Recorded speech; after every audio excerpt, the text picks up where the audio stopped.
इसका हिंदी में अनुवाद बताएं तो। देखिए, जो है हम आपको एक कथा सुनाते हैं श्री रामचरितमानस का। भगवान राम से अगर कोई प्रेम तो सब करते हैं, लेकिन कोई सबसे ज्यादा प्रेम करने वाला है तो वो माता कैकेयी है। लोग तो समझ नहीं पाते हैं, कहते हैं कि वो तो वन में भेज दी थी, वो कैसे प्रेम करती हैं।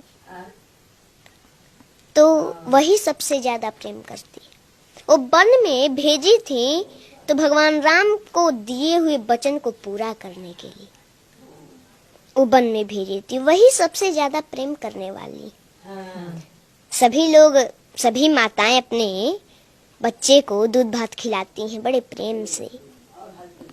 वैसे ही एक बार माता कैकेयी भी भगवान राम को अपने गोद में बैठा करके और दूध भात खिला रही थी। भगवान राम एक गिलास खाए, 2 गिलास खाए, 3 गिलास खाए, चौथे में हाथ पकड़ लिए।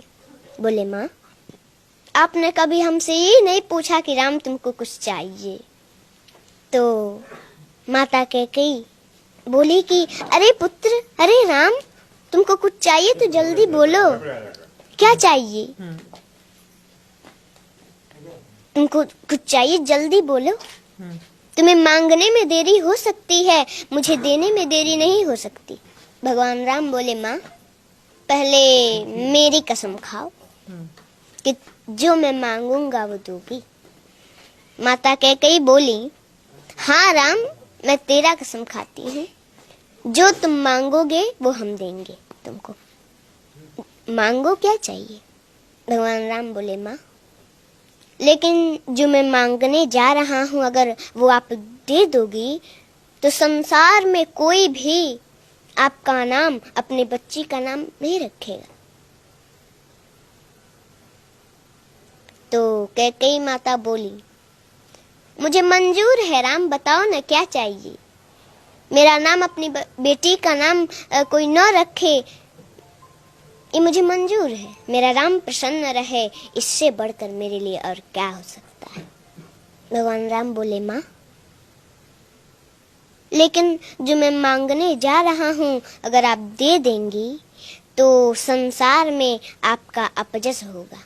माता कैकेयी बोली, मुझे जस मिले, मेरा राम प्रसन्न न रहे तो वो जस मुझे नहीं चाहिए, मुझे अपजस मंजूर है। भगवान राम के आंखों में आंसू आ गए। बोले, माँ, लेकिन जो मैं मांगने जा रहा हूँ वो आप दे देंगी ना तो कदाचित आपको वैधव्य जीवन भी देखना पड़ सकता है। माता कैकेयी जब ये सुनी मौन हो गई। आप ही बताइए, कोई भी भारतीय स्त्री हो तो उसको ये बात तो खटकती है। मौन हो गई माता कैकेयी। थोड़ी देर मौन रही, फिर कुछ देर के बाद बोली, राम, मुझे कदाचित वैधव्य जीवन ही क्यों ना देखना पड़े, वो भी मुझे मंजूर है। बताओ तुम्हें क्या चाहिए। भगवान राम बोले, माँ, एक समय ऐसा आएगा, मेरा विवाह होगा, मैं फिर अयोध्या आऊंगा और उस समय हमारे लिए आपको 14 वर्षों का वनवास मांगना पड़ेगा। जब कैकेयी माता वनवास सुनी तो तुरंत धड़ाम से गिर पड़ी, जमीन पर बेहोश हो गई। भगवान राम ने जल से छींटा मारे तो कुछ देर के बाद होश आया। उठ के बैठी, थोड़ी देर मौन है, फिर बोली, राम, रो रही हैं?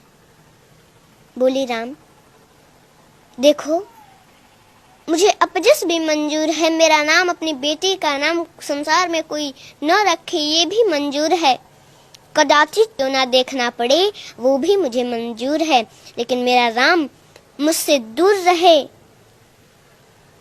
ये मुझे कदाचित मंजूर नहीं है। राम, मैं तुम्हारे बिना 1 मिनट नहीं रह पाती, तुमने 14 वर्ष सोच भी कैसे लिया? राम, ये वरदान वापस ले लो, मैं नहीं दूंगी, मैं नहीं दे सकती है वरदान। भगवान राम बोले, माँ,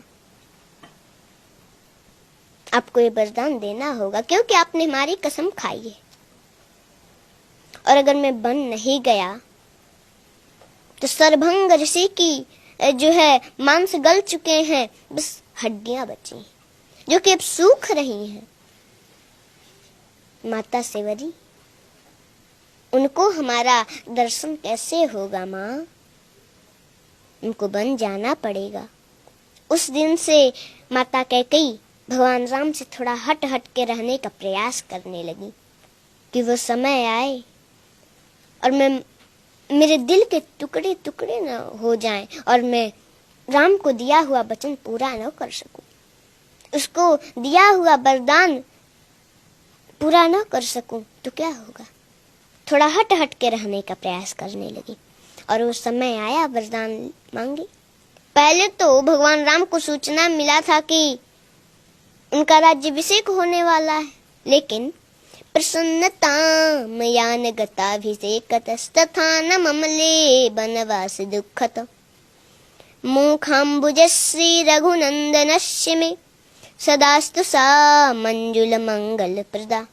जब भगवान राम को ये सूचना मिली कि उनका राज्याभिषेक होने वाला है तो उनके मुख पर प्रसन्नता नहीं थी, लेकिन पुनः उसके अगले दिन उनको सूचना मिल गई कि 14 वर्षों का वनवास मिल गया, तो उनके मुख पर थोड़ा सा उदासी भी नहीं थी। उस समय तो प्रसन्न हो रहे हैं कि अरे पिताजी ने हमको अयोध्या का राज नहीं, पिताजी ने मोहि कानन राजू, पिताजी ने मुझे अयोध्या का राज नहीं, मुझे तो जंगल का राजा बना दिया। वो तो प्रसन्न हो रहे हैं और उस समय उपदेश देते हैं कि कोई भी परिस्थिति हो उसमें प्रसन्न रहना चाहिए, हंसते रहना चाहिए। कोई प्रसन्नता की बात सुन ली, ज्यादा उसमें प्रसन्न भी नहीं होना चाहिए, और कोई दुख का बात सुन लिया तो उसमें ज्यादा दुखी भी नहीं होना चाहिए। हर परिस्थिति में एक जैसा रहना चाहिए।